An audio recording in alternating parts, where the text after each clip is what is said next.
Larsson. Oh, he's in! Henrik Larsson! That is sensational! O'Reilly, how about that for a pass?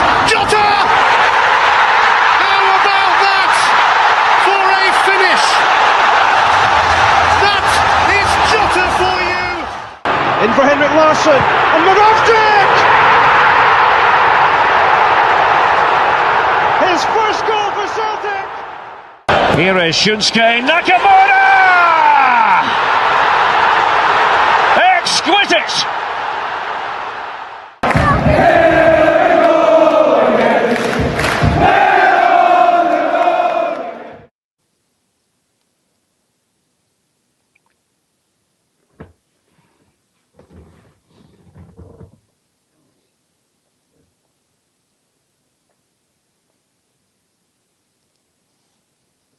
Hello everybody and welcome back to the Celtic Unrestricted View. My name is Ryan Clifford and joining me on this Glasgow Derby Make or Break Nancy Future podcast is Daniel. Just a wee apology also, Barry was meant to be joining us but he has had to go away urgently to attend something out of the blue, so he sends apologies, but he will be back on in the next few weeks. Just unfortunately things happen, but he says he's good luck to the podcast, good luck to Celtic tomorrow, and we'll obviously get him back on very soon when obviously his schedule is okay for that. But Daniel, it is the preview for the Glasgow Derby tomorrow. Very important one for the future for Nancy, probably some of the players as well, and we need to try and be positive as we can, but obviously with some of the stuff when it go through it might be a bit negative, but I think that's just what it is, Daniel. We need to be realistic in the things that are going on at the club at the moment, but ultimately we need to try and be positive for the game tomorrow, and we'll try and do that if we can, mate. But how are you? Happy New Year to yourself, mate, as well, and let's try and get the result tomorrow, mate. Aye, you're no wrong there, mate. Good evening, everybody. Happy New Year to the viewers. Hope you've had a good day / night, whatever you want to call it.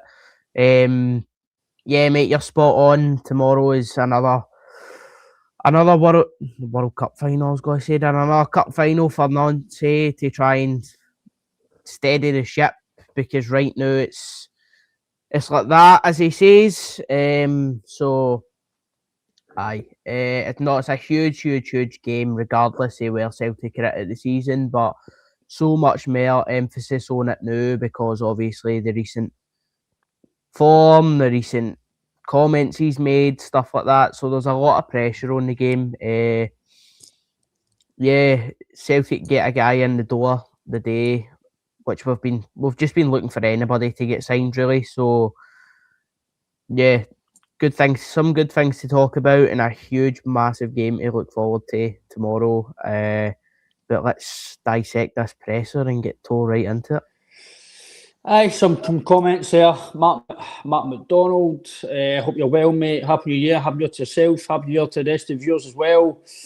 Busty says, we're no longer a stable board. The board have done this. I totally understand that. As anybody who's watched this will understand, we've been pretty against the board, the majority of it.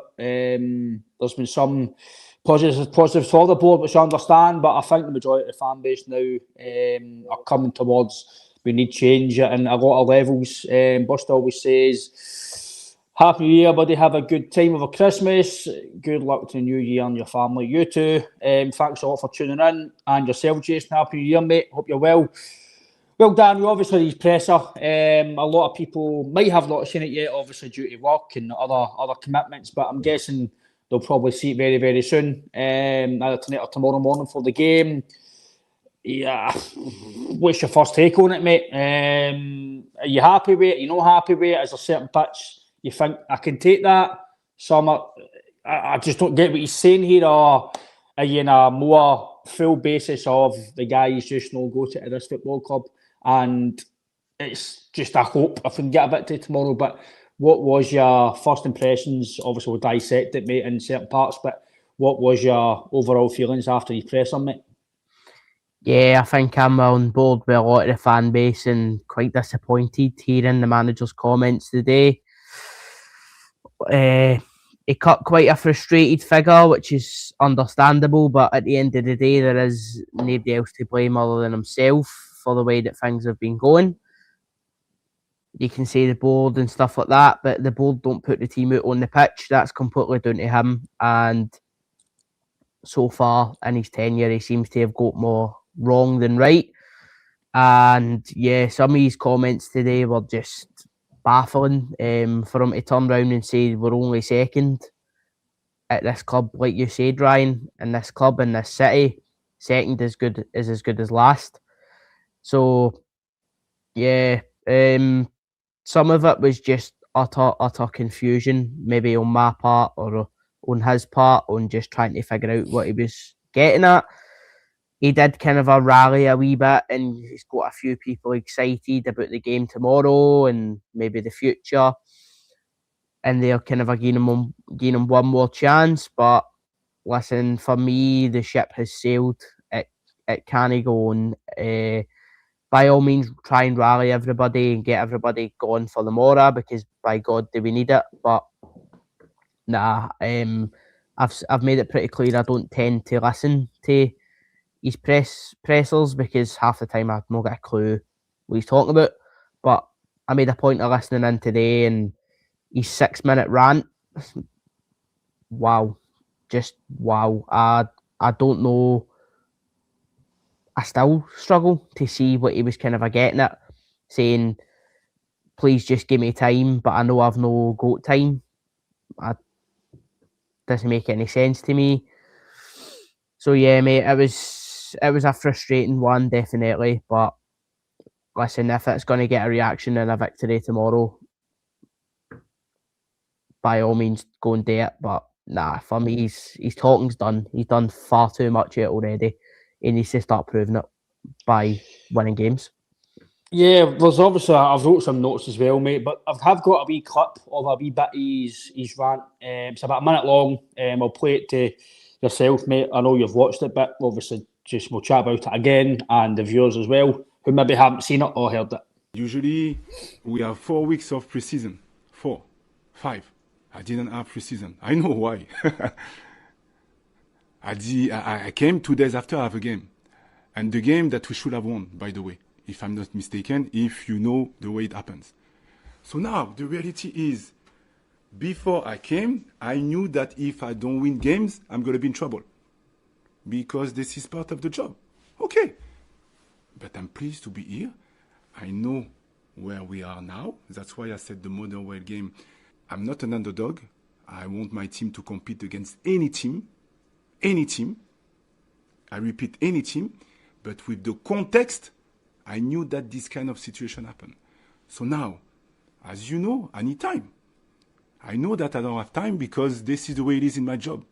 But with the small amount of time that I had, I saw things that we did better when I had team for 4 weeks in pre-season. So, well, obviously that was a wee minute of some of his presser today. For me, Daniel, there's loads to go about his full presser, but just on that wee minute there, he speaks about context, mate. For me, listen, I get what he's saying. I'm going to go back on what he's saying, but I get what he's saying in terms of there's a context here. We've not got the best of squads at the moment. We've not spent a lot of money. He's come into a team that's maybe not the Celtic that we're used to having. He's not a pre-season. I think if he just came out, I actually watched Super Scoreboard before we come on, and Gordon Duncan was bang on. If he just said, normally you get a pre-season, I've not got that yet, I need to try and adapt to that and understand that. That'd have been fine. But he's been on again, and for me, the context, as Daniel is, he came in here, no matter how well we were playing under Martin O'Neill or how well we weren't playing, we were still getting results. The football wasn't brilliant. There were certain parts of the games that were good. Certain parts of the second half, again, we fell away. That's been kind of a lot of the season, mate, right?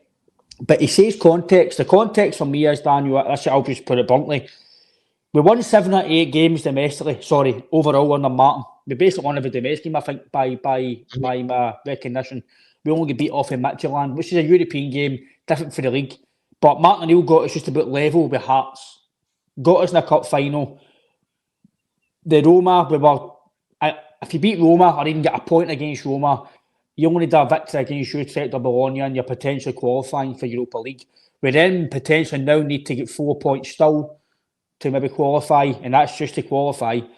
So the context for me is, Daniel, he came into a winning team, albeit we weren't playing brilliant, but back to basics, back to the full 3-3, playing football again, giving guys belief. He spoke about belief earlier in his pressers. The belief was there. You're on 7 or 8 games. So you've come in with a system that surely if you're a coach, Daniel, right? If you're an intelligent coach, I'm not saying he's not intelligent, but what I mean is, if you know what you're coming into, surely use your intelligence, use your mindset, use your, right, okay, right, I need to do this to get this out of these players. Then I might get a few players in January. Then I might be able to put my system in here. Then I might need to actually put towards what I want to work towards. It's like he's just come in and went, right, I'm doing this and you're going to adapt to it. Instead of adapting to the players that are here. Now, I'm going to blame this on the board as well, because the board, I've spoken about this in every podcast, Daniel. We signed 2 wingers in the summer, Bartlett and Tanecki. You then sign appoint a manager who doesn't play with full flying wingers. Also, you've got Forrest and you've got Jota here as well, who's not fit yet. But so that's in Yang as well. So you've got wingers here at the club, but yet you appoint a manager who doesn't play a system with wingers and it doesn't implement a style of play to get the wingers into play to then get the goals that side. He plays a system that, if he's got his players, will work tremendous by all accounts, attacking-wise, defensively. If it's 3-man mountains at the back, quick, who can play football and defend, ultimately it's going to work, probably, because it worked to Columbus Crew, to a degree. But he finished 7th last year. He played like 270-odd games, I think, for Columbus Crew. Conceded 170 goals, I think it was, 169 goals, give or take. That's not a good record. So the context for me is, Daniel, you've took over a winning team and you've totally disrupted that. You've not adapted to the team. You've no lent on people's ears like McGregor or Tierney or Martin O'Neill or former managers or former players who maybe you might know from America, i.e. maybe Lewis Morgan. He's in MLS. I know Lewis Morgan wasn't a fantastic player for Celtic, but he still knows how to play here. He's been here. Surely they're looking into Alistair Johnson. Hey, Ali, what do we do here? What's the best to get the best out of you now until I get my players, etc.? It's just like he's come in and he's put all this pressure on him, Daniel, right away when he didn't have to do that. Yeah, for me, it's as if he's just come in. Some would call it confidence, some would call it arrogance, and that his handover meeting, so they call it, with Martin O'Neill only lasted 15 minutes. If you're walking into a new club without a pre-season, you're going to want to know everything you can know about the squad that's there, about any potential movement that they've been looking to make, the system that they're playing, and how to get the best out of the players. That cannot be done in a 15-minute conversation. For me, it's total arrogance in that I know the way I want to play and I'm just going to do it. To be a top coach, everybody said that you can look at many ex-footballers come out and say when a top coach is taking over a team, they learn how to get results, then they go for there and they drip feed their system. And we've seen it. We've seen it with Ange. Ange took care of what he had and drip fed. Brendan Rodgers took care, drip fed what we wanted. So for me, you can't just come in all guns blazing when we're already in a failing season and expect to just put your stamp on it straight away after telling us he wasn't going to do it and it just work. Like, I understand a bit his frustration, like, obviously being a coach myself at times, I know when you know what you want to do and it's not working, it's stressful, but you have to use what you've got to a degree. I don't think anybody would have turned around and been as frustrated and as angry as we are now if he did, like you said, continued with the system that we had there and slowly drip fed it in. Results might have took a dip, but I guarantee you some of the big defeats we've faced since then would have been a lot different. For me, we've become so accustomed to this kind of a 4-3-3 shape with overlapping fullbacks, inverted fullbacks, and kind of such a strong midfield three. You completely rip that up and try and start again halfway through a season when you're in a title race. You've got a cup final on the brink. You just can't do that if you want to be as successful as possible. It's as if he's done everything wrong and then gone, oh, but I need more time. There's only so many times you can allow somebody, because football is as cutthroat as anything, Ryan. You know yourself, the viewers know as well. Football is the most cutthroat sport there is. So you can't be allowed failure after failure after failure after failure and then go, aye, but if I get mine stuff, I can do it right. Nobody's trusting him to go and do it right now, and that's a result of his own negligence, his own kind of a arrogance. So it's stressful, mate. It's really stressful, and for the player that's just come in the door to say, for what he knew, Wilfred Nancy's team, they're hard to break down. We've conceded 15 goals in 7 games, mate. So that shows you the standard compared to MLS in Scotland. Obviously, the MLS is such a higher ranked league than us, but in terms of football, for a guy to come here and say that when this Celtic team are getting cut open like a hot knife through butter, for me it's just confusing. He also said he likes to overlap. I think it was either the winger or the fullback, or back, whatever it was. That's concerning, mate. You don't play with wingers. We don't play with wingers, so how can you say you want to overlap a winger if you don't play with it? And then also in his presser sitting saying when he's attacking he doesn't use a back three. Correct? When we've been attacking, we've been using a back two or a back one at times. So yeah, nothing but confusion left for that presser today. And for me, my mind's made up. No result tomorrow is going to change that regardless. We can't continue to keep going and hanging on. We've seen it across the water with a kind of a manager that's so set in his tactics, and they've said, oh, game time, game players, they've done it, and it's still no worked. For me, I hope to God that I'm wrong, but yeah, a spot on point there. Everybody's seen that video of Luke McCowan after that game. The players are frustrated. The players are annoyed because nobody sees a way out of this except him, supposedly. And even then, he said he knows what he wants to do, but will it work? I don't know. That's not acceptable at Celtic. It's not, mate. I get maybe some of his words are getting misconstrued, and I don't know, but he says about different formations, that I play a 5, I play a 4, I play a 3, I play a 2. So does that? They wonder the players are getting confused, Daniel. He says that about confusion because the players have been used to playing a certain way, doing a certain thing. He's trying to come in and change that, etc., etc. Well, surely if it's no happened in 3, 4, 5 games, would you know then revert back to something else and change it or adapt? Because it's just insanity to keep doing the same thing when it's not working. Give it 2 or 3 games. If it's not working, why continue to do it?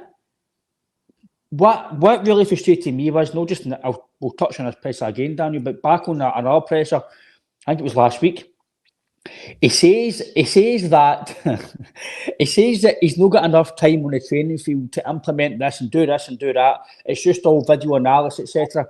So why, if you cannot do something in training and the players haven't had enough time to practice it, get used to it, go through stages of your system or what you want to implement, do you then do it on a 90-minute game against Hearts, Roma and St Mirren? Ultimately, if we could finish our chances, listen, we would have won the game against Hearts, But if my granny was my uncle, that doesn't matter. It doesn't matter.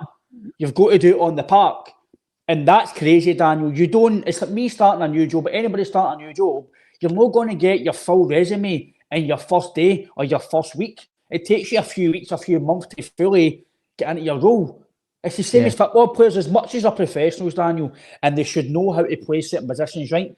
But if you're used to doing a certain way, within 2 days you're getting told to do this and that, you're going to think, Jesus Christ, mate, going to give me a wee bit of information at a time.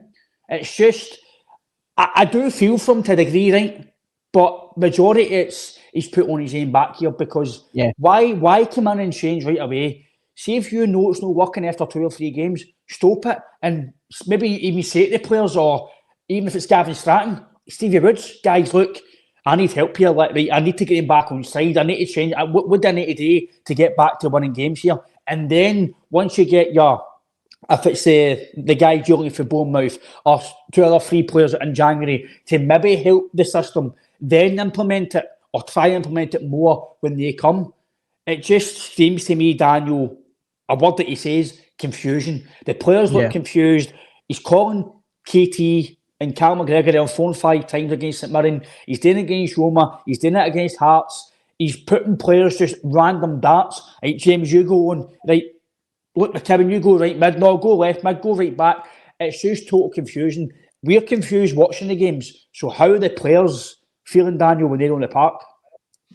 Yeah, exactly, mate. You know yourself, obviously, playing the game. If somebody's telling you to play about 6 different positions, you're going to get confused. Like, there's no other way about it.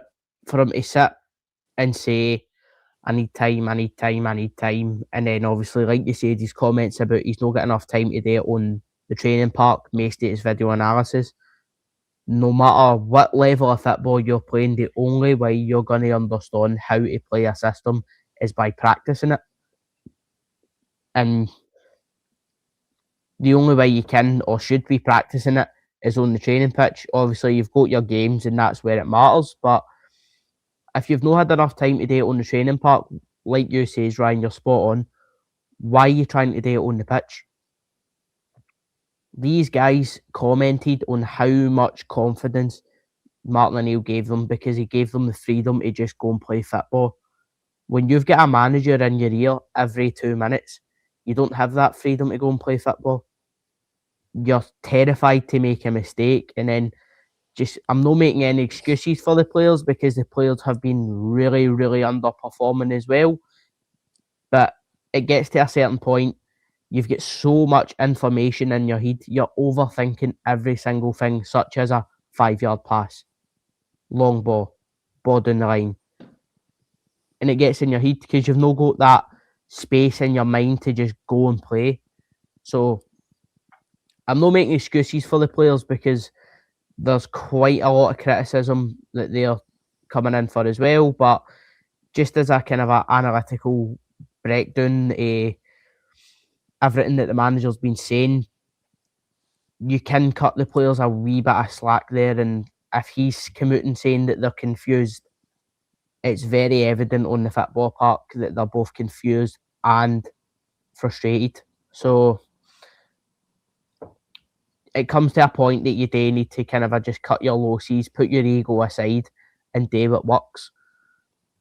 I don't want to keep using them as an example, but the team we play tomorrow afternoon, they've done that. They've put their egos aside. He knows how to get, like it or lump it, he knows how to get results using the squad he's got. And even Barry said that at one of the times. He says he knows how to get results. He even says it in his interviews. He knows how to get results. That's the most important thing. And then he goes and does his system. We've done that the other way around. It's not really working for us right now, but eventually there has to be a point where either it's see you later, Wilfred, or it clicks. And by God, I really hope it is the Mora, because they're closer than they should be, and we do not want to end up in a situation where we are fighting for second place, where we should have been top of the league at one point. So, yeah. No, you're right, mate. Again, it's one. It'd have been a good thing as well for Baz. Obviously, Baz couldn't make tonight due to circumstances, but it's something that we would have spoke about with Baz. Is obviously Danny Rowe, his former manager. He did say when he joined about the way he was with Sheffield Wednesday. He spoke about highly about Danny on here as well, and obviously when he was at Sheffield Wednesday.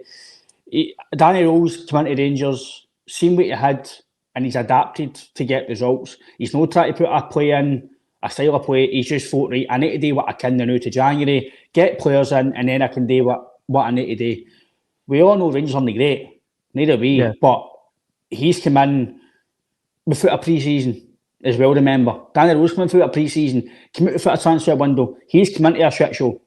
Excuse my French. He came into a shit show at Rangers, well behind in the league.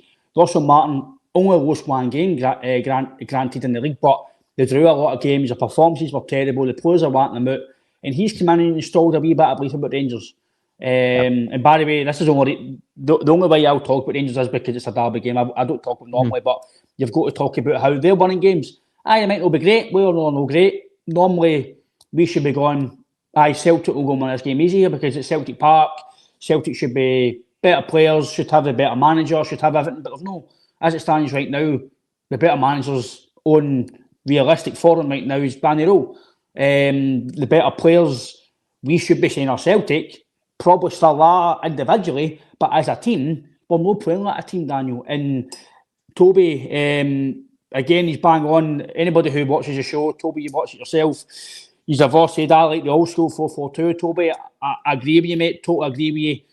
Again, I don't want the players to listen to the manager and go against instructions, but I've always said, Daniel, the manager's not on the park. Now, if you see something, if it's McGregor, if it's Michael, if it's Tierney, whoever it is, they're on the park, they can see the game, they're playing the game. If they see something that should be changed, or they think, do you know what, look, the short ball's not working, the 1, 2, 3, whatever at the back, it's not working, we just need to go direct and go long. Go and do it. I know the manager might not be happy with it, but see if you do that long ball, if it's to Yang or McCowan, whoever's out wide, and you get the ball in the box to score a goal, I don't care. I don't care how nice the football is. If we need to go with Mark Neil done, Daniel, go direct. I think that he just went, look, lads, you're the best players in the country. You just need a bit of belief. Forget about what you're doing with Rodgers. Just go back to basics, tackle, run, go direct, score goals, defend, simple. And that's the way I think. I might be wrong, but that's the way it seemed. Back to basics, just go for the throat and defend. Simple. Keep the ball, go forward when you need to go forward, and defend when you need to defend. It seems like now, mate, as you mentioned there, it's too much information. Do this, change to this. Right, Tony, you're right back. No really a flying full back, but you're right back. But now you need to play inside there, you need to defend, and you need to go forward. And it's just leaving us exposed. He's telling Kieran Tierney to play a full up and down roll with Liam Scales overlapping them. It just doesn't make sense. No wonder they're getting confused, mate. Yeah, it's very difficult to navigate. I mean, even the Motherwell manager comes out after the game and says part of the reason that they are having the success is that the players are having the freedom to make mistakes. And this current Celtic team, there's no freedom to make mistakes. So some people are going to take this as, oh, he's blaming it on the manager. No, you really need to get yourself in order if you're a professional football player. And this is happening. It's on the leadership in the dressing room as well to take it by the scruff of the neck and go, right, this isn't good enough. Let's go for it. Me and you have spoken about this previously, obviously the cup final. There has to be a point where guys in the team go, right, that's not happening. You should be marking him. I'll take him, or you go there, or they even said it on Sky Sports at the Motherwell game. At what point does the captain take the scruff of the neck of the team and go, this isn't working, let's change it? It's confusing, mate. There's no other word to press it. There's no other word to use. It's very confusing. And it's stressful, mate. It's stressful to watch. I think a lot of the fans are kind of a splitting. Some are saying it's all the board, some are saying it's the manager, some are saying it's the players, and that's it there, mate. It's a mix of everything. Everything has merged together to make everything as difficult as possible. Now, he comes out and there is a wee bit of fight in him, and it is exciting to an extent to hear him say he wants to go and do this, he wants to go and do that. For me, it's past its sell by. He says he wants to bring titles and success to Celtic, but when we get beat in the cup final, he said that trophies don't matter. It's just constant contradiction with him, and it only gets you so far, mate. No, it does, mate. It's for me, Daniel. I know there's some comments having a laugh saying why should we do the job? We're just fans, but I played football, been involved in football. I'm not an expert, but football's no a hard game, Daniel. You don't need to be a professional football player, academy player, junior player, whatever level you played at. Football is a simple game. Yeah. Run, tackle, mark a man, score goals. It's basic stuff. You don't need to tell people to do this, and you don't need to fill players with so much information. These guys know how to play football. They've been at Celtic for years. Guys like McGregor, Tierney, they've all played at a high level. You only need to give them small bits of information. Maybe coach them at training. Maybe new things that you want to implement in your team. But you don't need to totally tell them too much information. You don't need to tell McGregor how to play the midfield role, tell them how to play that. You don't need to tell them. You can implement things to help them and motivate them. But football can be simple. Listen, I know that's a high level of football playing at, Daniel, right? The pace, the power, the speed, the intensity. Listen, I've seen some of the cameras that the referees were down south, and it's relentless, right? It's relentless.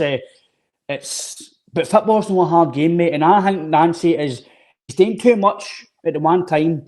He's trying to point too much to these players, and it has got confusing. He talks about a pre-season, right? O'Neill didn't get a pre-season. O'Neill won 7 out of 8 games. O'Neill didn't change everything within the space of 3 or 4 days. He just went back to basics.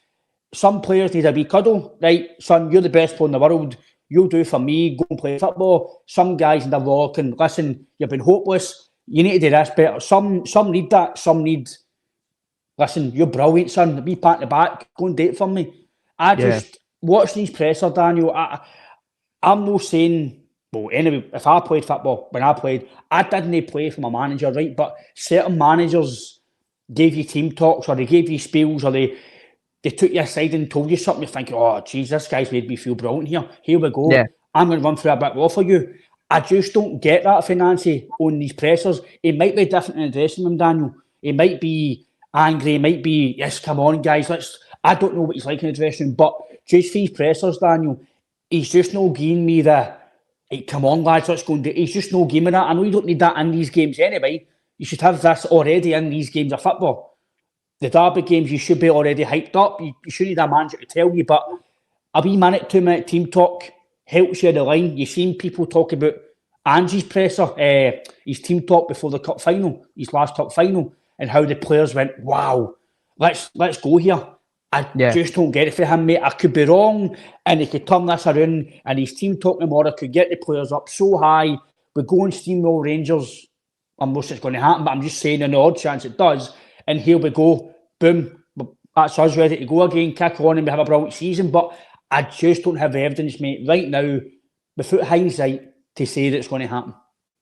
Yeah, definitely. I think the day is probably the only glimpse we've had for him of him being kind of a passionate and motivating, because that's a big thing that a lot of Celtic fans have been saying for the last couple of weeks, that he just does not look motivational to these players. Like, obviously, especially, it's going to take a dip as well when you come off the back of somebody like Martin O'Neill, who gets you want to run through a brick wall every time you step foot on the park, to somebody that just seems too laid back about everything. And for me, I don't know why, because we're in such a difficult position. Like, it's either confidence or delusion to sit and go, it'll be all right, but it's not all right, and you need to fix it. You need to make it better. You need to go out tomorrow and get a convincing result if it's going to even be the start of pushing forward. For me, my mind's made up on them. But we could go and beat Rangers, and then we can go on a run and we can overtake Hearts. I still don't think he is the right man for the job, and people might say it's an agenda. It's just based on what we're watching. We will be lucky. I really do hope I'm wrong when I'm saying this, but we will be lucky to win 5 games in a row. He's never won 3 in a row, Daniel, in his life. Exactly, mate. It's no personal attacks. It's just based on evidence. It's what we're watching. So, yeah, things need to get better. Hopefully they do. Hopefully he does prove us all wrong. But listen, Ryan, me and you have sat on here how many times this season and laid out how it's going to go, and it's followed that exact path. So, yeah, things need to make a drastic improvement, and hopefully the game tomorrow can be that kick point where we go and get the result that he's looking for. We go and see what he's all about, because he says he's seen glimpses. Me and you have said the exact same. We've seen glimpses. Glimpses isn't good enough. Glimpses doesn't win you games. Glimpses don't win you titles. You need to get consistency, and it needs to happen now. No, it's no personal attacks, Daniel. None of us Celtic fans know Nancy. We're just football fans, and we're going by pressers, we're going by his team selection, we're going by the way the players are reacting to it, how the reaction after defeat. He's lost 5 out of 7 games. I just don't get to grips with his pressers. The stuff that he's saying, if Russell Martin or Clement said that, we'd be laughing at them. Martin O'Neill and Brendan's, not really much O'Neill, but see Brendan's pressers, see especially before these games, he used to make wee small dig at Rangers. He used to say things. I'm thinking, oh, here we go. He's on it. He's on it today. There was a presser. I can't remember what presser it was that Rodgers done. It was the second or the first. I think it was the game we drew at Ibrox, actually. The first game of this season. And his presser before it was brilliant. I was like, wow, he's on it today. Like, he's brilliant in his presser. I was like, I went into that game, even though we weren't great. I walked into that, obviously, I watched it and we all watched it in the pub, and I'm like, right, I've got good feeling about this game, all because he's presser. I was right up for it, everything he says, and he made the wee small digs about Rangers, which were funny. Listen, it's mind games, they all do it. But Wolfridge, I don't think, listen, I hope everything we've said and the full fan base have said that we're wrong. We're going to win tomorrow. We're going to kick on. We have a brilliant the rest of the season. I hope that happens. But take away hindsight, because it's a wonderful thing. We can only comment right now before tomorrow's game. But I know for a fact that when I walk into Celtic Park tomorrow, as soon as I walk to my seat, I'm all going to be, let's get into them. Come on, Wilfred, let's go, let's go. I'll be backing him, I'll be backing the team tomorrow. But if we don't win, ultimately we need to, we'll touch on the positives as we can, Daniel, after the wee bit of pressure. Ultimately, we need to be real here.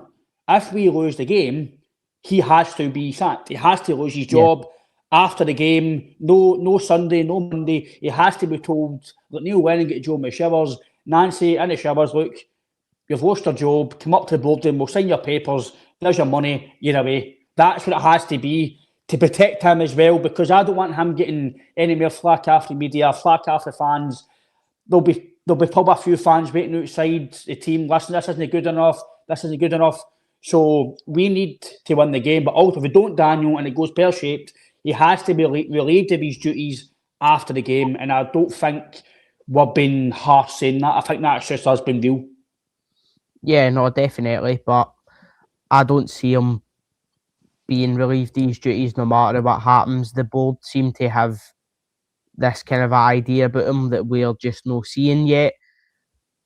And I think it's just testament to this season that they seemingly know something that we don't, and like they're criticising us and calling us bullies and stuff like that. And it's just literally what we're watching on the pitch isn't good enough. It isn't up to the standards. Spot on there. Sustainability rather than success, and no matter what way, there's no other way you can look at last season compared to this season and say that we're all right. It's just no possible. Everything has came crumbling down at the one time, and they seem to want to just push through and keep weighing. But the pressure's only going to mount if the results don't start coming, and this is the thing that we're trying to stress. Like, they've got a duty of care to this guy. None of us want to see anything bad done to him. Nobody would want that. Nobody cares. Do you know what I mean? It is football, but it's football in Glasgow. So they've got a duty of care to look after this guy. And if it's no gone the way they see, there has to be a line where you go, it's no worked out. See you later. And if you lose tomorrow,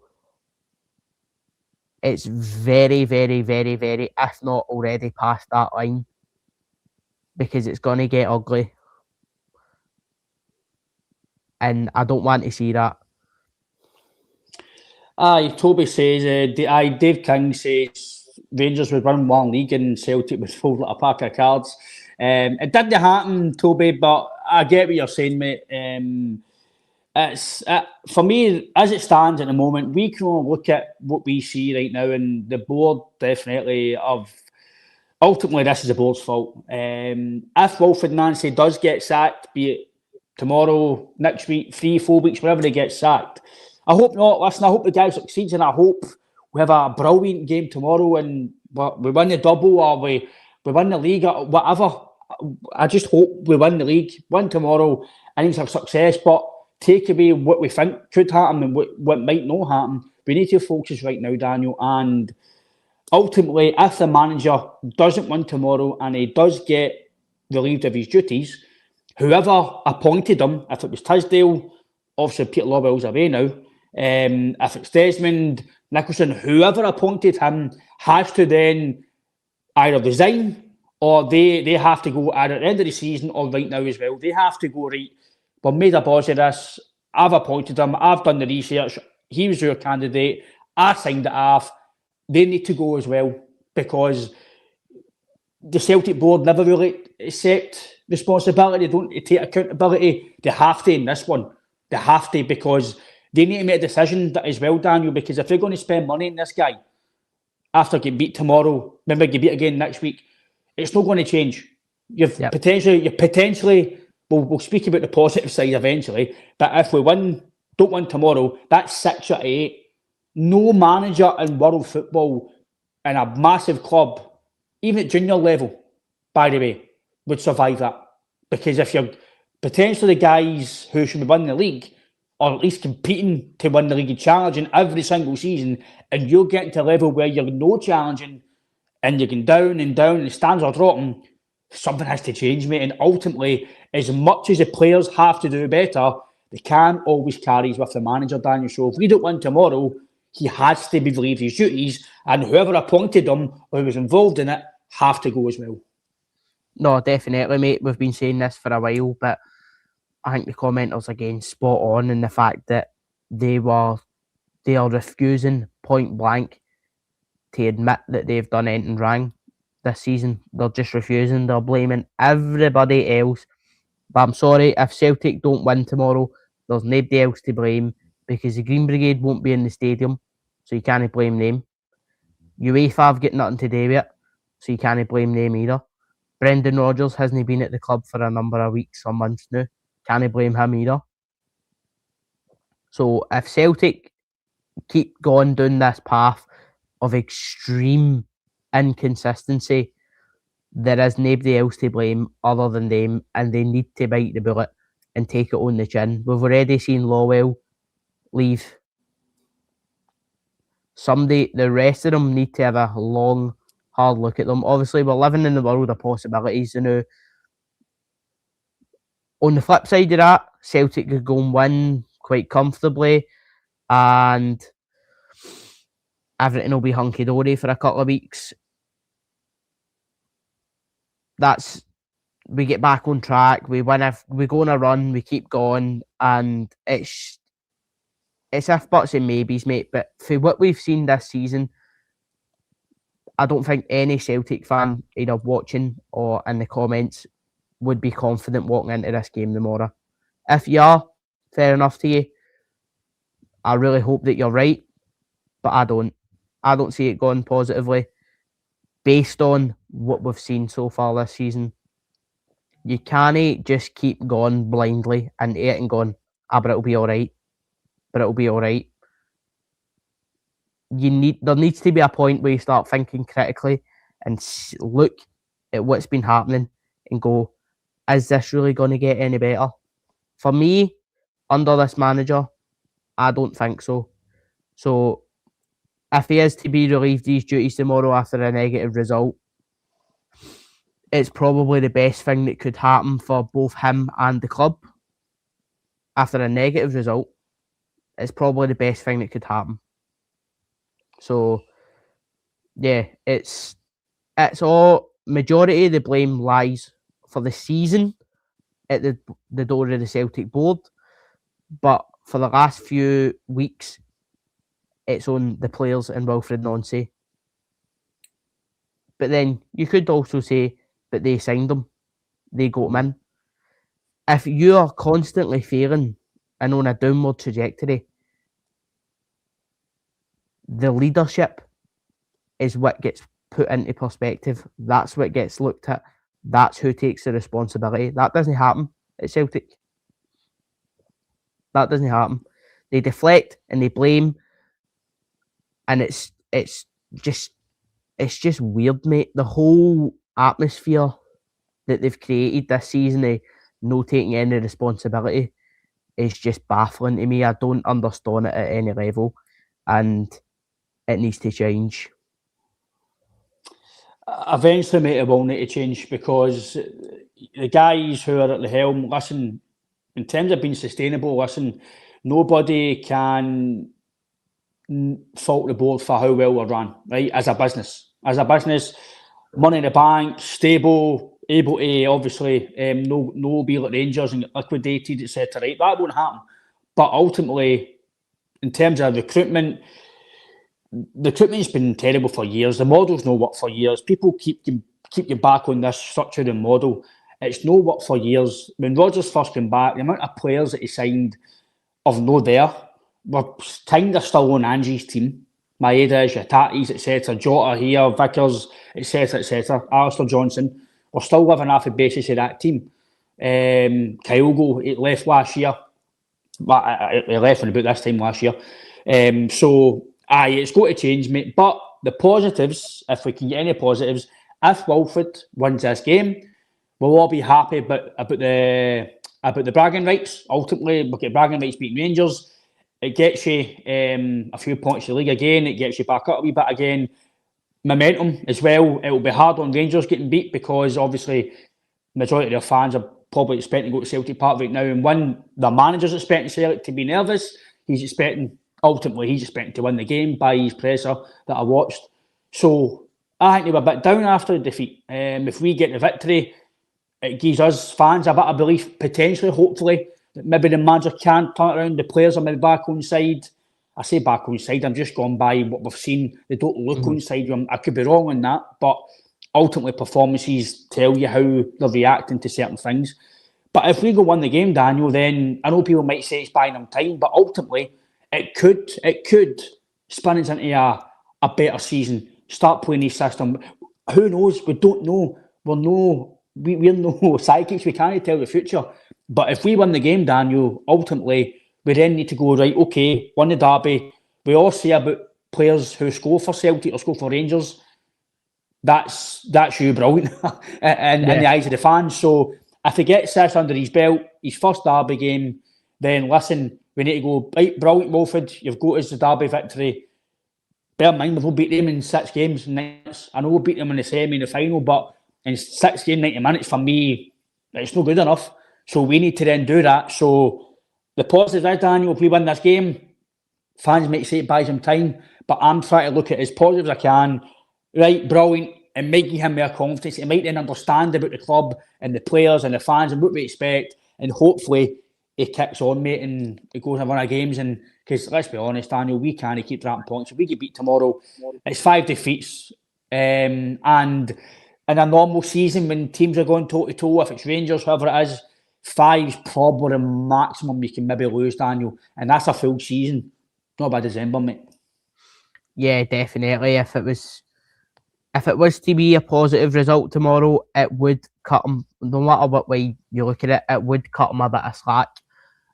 It maybe give him a bit more of that kind of a time that he's looking for. But listen, if it is to be him and to continue, the only way right now that I see this system kind of looking any different or maybe improving is if the players are brought in that he's looking for. Now, whether that's spot on, the commenter, spot on, Ollie Manic. Everything's no fine, mate. Beat Rangers.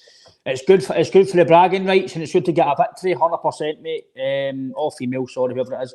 But you're bang on. But it definitely does make everything fine. But as a small starting point, Daniel, we need to try and have some positivity.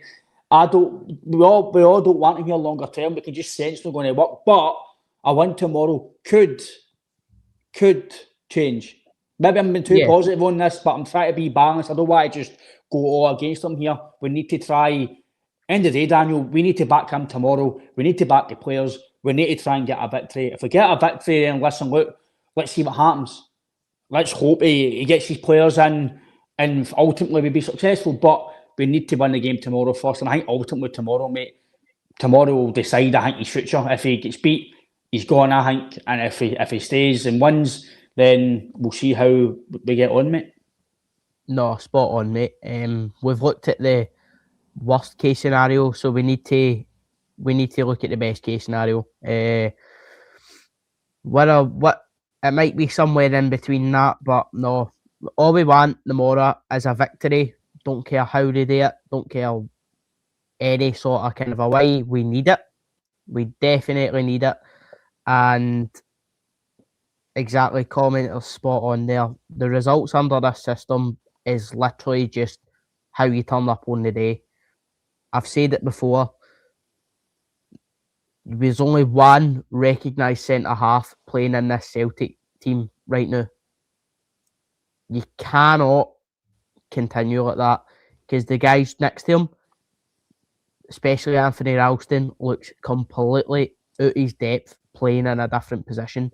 The guy's played his full career as a right back, and then one season he comes in, right, I want you to play centre half. He very clearly can't play centre half. It's evident he can't do it. So he needs help. He needs to get reinforcements into this squad. The window's open. I mean, me and you said if Celtic want the best possible opportunity, they'll have a centre half and a striker in the door for the new year. That's been and gone. The game's tomorrow. It's looking like we're starting the game with Johnny Kenny up front. Reaction tells you all you need to know. So, yeah, Celtic need to be on the ball tomorrow. They need to be on point. Everything needs to go right. That is just literally based on what's happened since he came in. Everything, absolutely everything needs to be perfect tomorrow for it to be in the media a kind of a positive reaction to it. Nothing can go wrong if there's going to be any positive media outlook on this game tomorrow for Wilfred Nancy. And it's a very stressful thing to have today, but Celtic have done it before. There's players in that dressing room that have done it a number of times. The leaders in that dressing room need to step up and go, right, this is it. This is the one. No, Lauren's bang on. We do need to do a bit tomorrow as well. Obviously, there's no Green Brigade, which I think is an absolute disgrace. We all know what the board are trying to do. They're trying their best to not include them at all. And for me, again, people can disagree with me and call me what they want. Celtic Park atmosphere is an absolute myth sometimes. Been there myself, it can be a library sometimes. If it's not a big European night, it's a myth. And we need to stop kidding on that it's the best atmosphere in the world sometimes.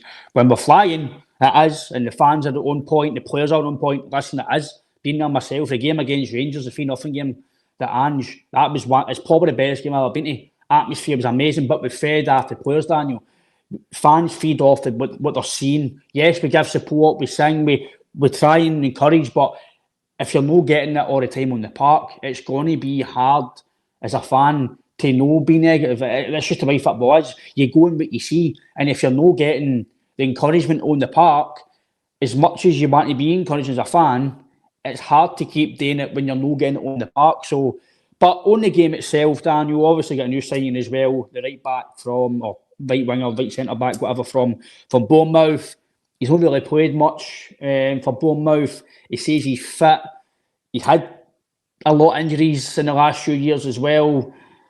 I hope it's a positive signing. It gives us an option tomorrow, but it's another stopgap. The guy could be quality. We don't know. Some comments begin you a bit, mate. Jesus, James Forrest in disguise. Cheers, guys. Just come on, be nice. But ultimately, Daniel, I don't want to focus on Rangers because as much as we're not doing well, Daniel, right? That's still probably Rangers' worst team in years, right? Now, they've no all of a sudden became this amazing team. Ultimately, they're getting results. They're finding ways to win.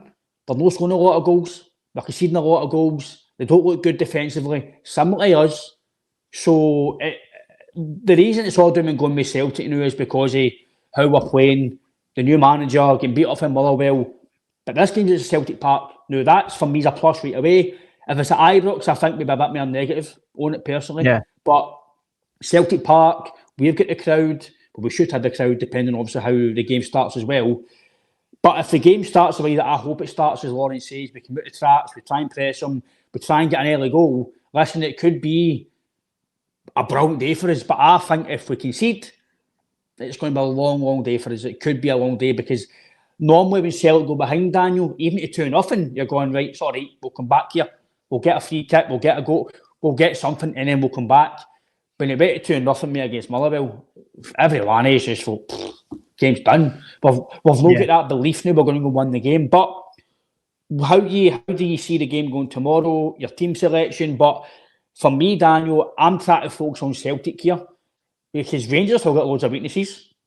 Tavernier's the biggest weakness in my opinion. Get my head on him, give him a run around. Tavernier can't stand him. He hates to look at him.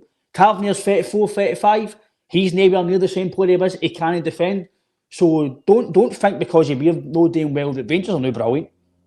Yeah. By the way, it's still a poor Rangers team. So Celtic, like you mentioned, I know it's getting to the stage where if we can be on your game, we can ultimately, individually, we have better players. Let's not make bones about it.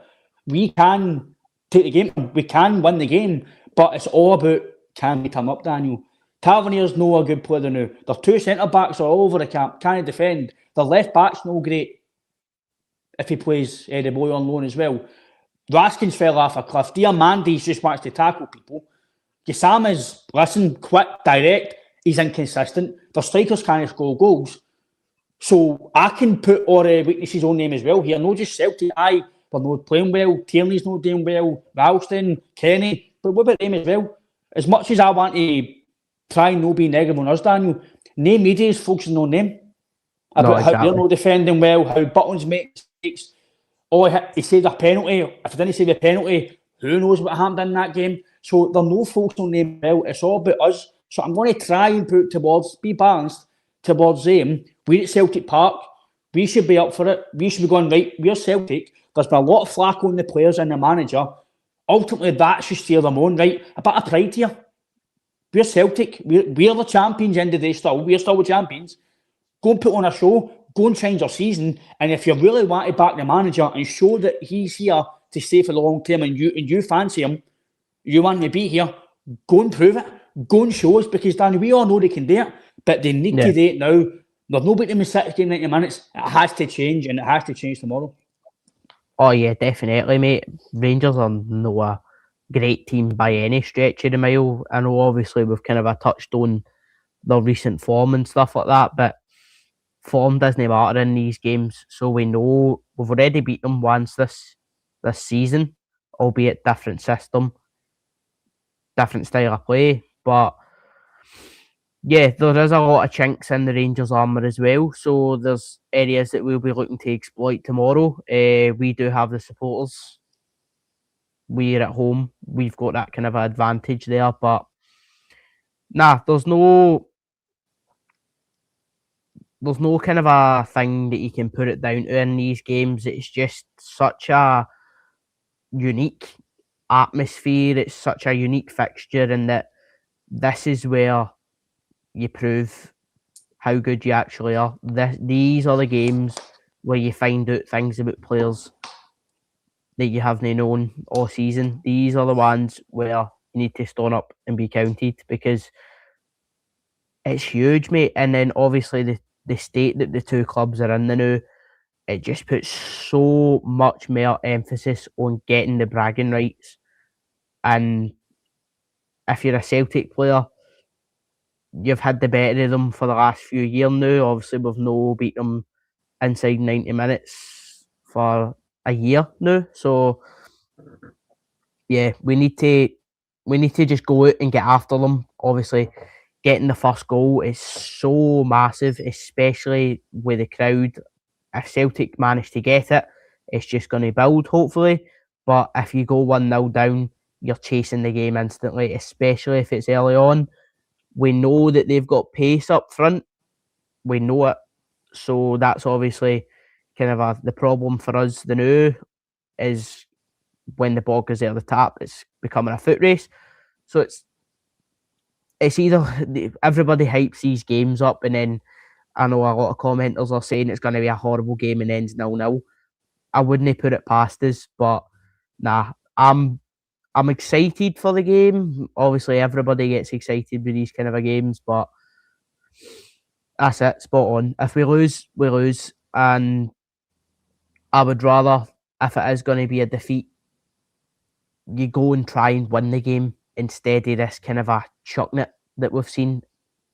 My philosophy as a coach in football is I'd rather lose the game in the last minute than trying to win it than settle for a draw. So, but if everybody played football the way I wanted to, then it would be absolute madness. So, yeah, nah, we need to go for it, man. And hopefully the crowd and everything just comes together tomorrow, and it's hopefully a positive result. But the guys up front for Celtic need to be at the races. They need to. They've not got any other time. They've not got any more time. There needs to be, right, this is where you find your scoring boots. And yeah, it's huge, mate. It is absolutely huge. But predictions wise, I don't think sitting here now. I don't want to say it, mate. I don't actually want to verbalise it what I'm thinking, but I think everybody can kind of guess where we're all at the new with this game tomorrow. So, aye. It's a hard one, mate. There's a bit of negativity obviously around the game and stuff, but I know for a fact when we all go to the game tomorrow, whoever's going, as soon as you walk into your seat, you'll be ready up for it. You'll be like, here we go. There'll be no negativity. It'll be backing the team. It'll be here we go, and hopefully we get the first goal. But your team selection, mate, before we end the show, what you thinking? Obviously, you mentioned up front. Who do you think is going to take the mantos? A fake number 9 or a proper number 9? What's your take on the team, mate? Oh, it's like picking rabbits out of a hat, the new man, isn't it? I think we will see Schmeichel in goal, obviously. I do think, based on the Motherwell game, he will go with the back three of Trusty, Tierney and Ralston. On the left-hand side, I think we'll see Maeda on that kind of a wing-back role. He's done it a few times. He's not really... But I think just for pace-wise, going forward and back against them, I think he'll do that. On the right, we might see the new man put in. I don't know, but just kind of based on although he's not the greatest player, but based on his recent form, you gave the nod to Yang there, in my opinion. In the middle of the park, obviously Callum, and I think you see Engels in there beside him.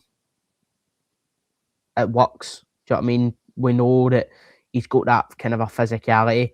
And then your front three, I think you're looking at Johnny Kenny up front and maybe Taneke and Nygren, something like that, mate. Genuinely see with this formation, I've probably gave you more than 11 players there. Do you know what I mean? Because I can't visualise this formation. I think I can tell why.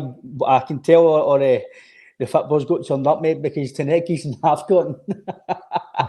So he is, Jesus, mate. That's what it's just stressful, man. I can't visualise it, and you know what I mean. He's still away. Jesus, that's a horrible take. That'll be getting clipped and everything. But happens to us all, mate. Don't worry about it. You'll probably see Engels up that further forward then, and we'll probably either Engels or Hatate will be playing that kind of a further forward role in that front three. For me personally, I don't want to say it, but out of the two, you need Arne Engels' physicality and strength and running power in the middle of the park against them. So, yeah, if you had to push one of them forward, it would be him. It would be Arne. No, for fuck's sake. It would be Real Hatate. The heat's away, man. Jesus. That's all right, mate. I think, listen, Daniel, a lot of people will be trying to pick their team. It sounds bad because there's still good players in there, but it's like it's on form. It's the best of the bad bunch in the on form. Who do you play? And I'm the same as you. I would play Sandy Savo. I think Casper's finished, but I think just because of experience, he'll play Casper. I would personally, I think the back three will be Tierney, Trusty, and as much as I might not rate him, Scales, I just think as much as Scales isn't great either, I just think he's more comfortable there than Ralston. Yeah. I would play the new guy out wide on the right, Julian. I would play Maeda on the left. Then you've got three in the midfield, or two in midfield. It depends on how Nancy plays, but I'd definitely play. I'd play Nigan up top. I don't want Johnny Kenny in the middle of the team, mate. I know he's a striker, but no, for me, I'd play Nigan up front and just play, if you want to call it a floater or just a false nine if you want. I think he's able to do it. And then your midfield, I think you'd be Engels, McGregor and Hatate. For me, Hatate's got to have a big game because he was absolutely dross against Motherwell. Probably the worst I've ever seen him. He looked like he threw the toys at the pram.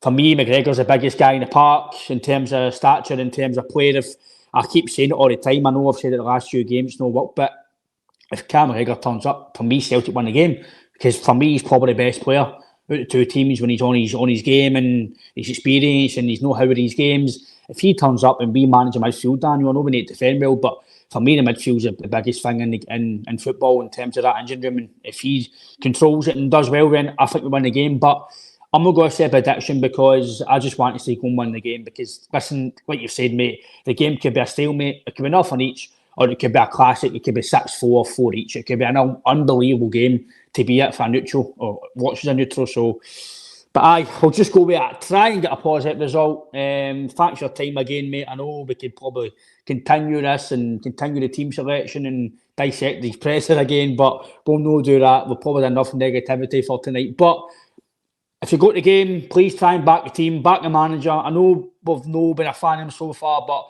we need to try and back the team tomorrow. It's a massive game in terms of Nancy and the players as well, who are maybe fighting for futures as well. So let's try and get a result. Hopefully we're back on Monday and we're all happy. We've got 3 points, we've got the bragging rights, and let's just get the result ultimately. But Daniel, enjoy your weekend, mate, not what you're doing for the game. Take care. Who's got the game? Enjoy. Hope he's all don't drink too much. Don't have too much high hangover on Sunday. But until Monday, when we see you all again, take care and hail.